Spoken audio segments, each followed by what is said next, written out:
announcing that in the coming weeks, I will be resigning as a member of the United States Senate.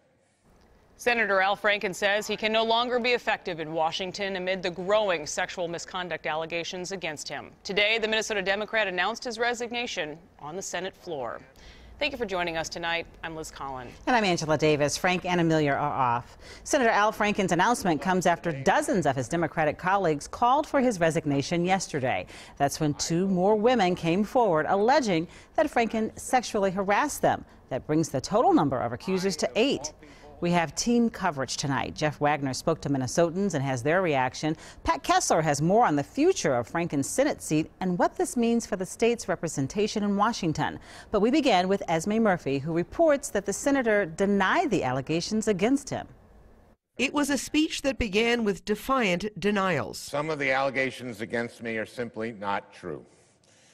Others I remember very differently. And featured a scathing shot at President Trump and Alabama Senate candidate Roy Moore. I, of all people, am aware that there is some irony in the fact that I am leaving while a man who has bragged on tape about his history of sexual assault sits in the Oval Office, and a man who has repeatedly preyed on young girls campaigns for the Senate with the full support of his party. Senator Franken reflected on a political career that, as he said, began later in life. Serving in the United States Senate has been the great honor of my life.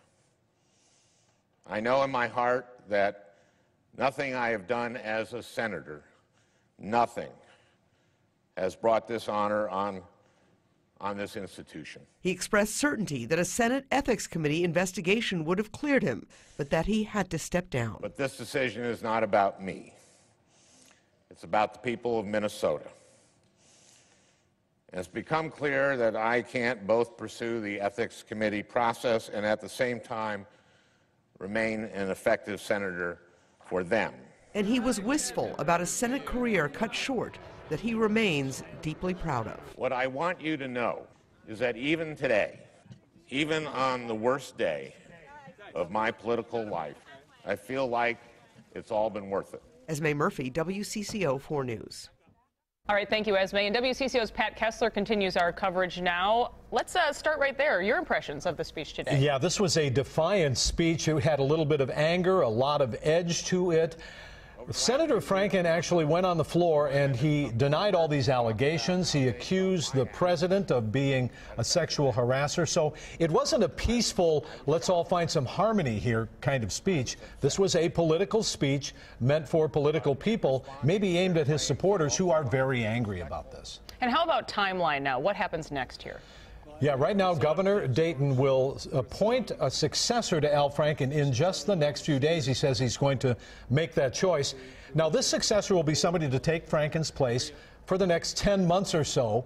This is a person who will serve until November of 2018, and there's another election, a special election to fill Franken's seat for the last 2 years of his term. So actually, you could have two people serving in Senator Franken's place. Now, here's something really important about this election.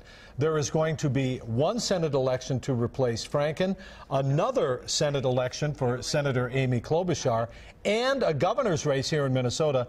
That is just mind-blowing for a lot of political people. It's going to be chaotic in a really interesting way during the next year. And let's go there, November 2018. Yeah. I mean, the names have been thrown around for more than 24 hours now, yeah. But what's the short list look like? Yeah, there is a short list. I can tell you this for sure. It's going to be a Democrat. Governor Dayton is a Democrat. He will appoint a Democrat. Very likely this is going to be a woman because of perhaps all of the things that we've been hearing about sexual harassment and Senator Franken. So very likely a woman.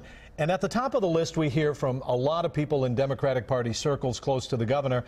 It is likely going to be the Lieutenant Governor, Tina Smith. She is somebody who is a veteran in politics, somebody very smart, been involved on many different levels of politics. She would serve out the next 10 months of the term.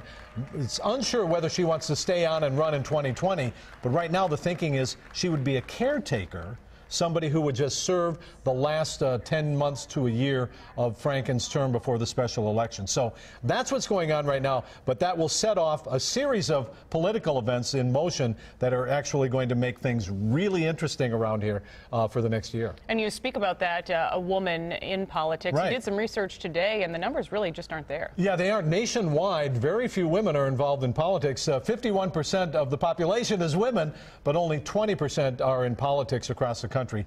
A lot of people think that needs to change. All right, we know you'll be watching it for us. We will. Thank you, Pat. You bet.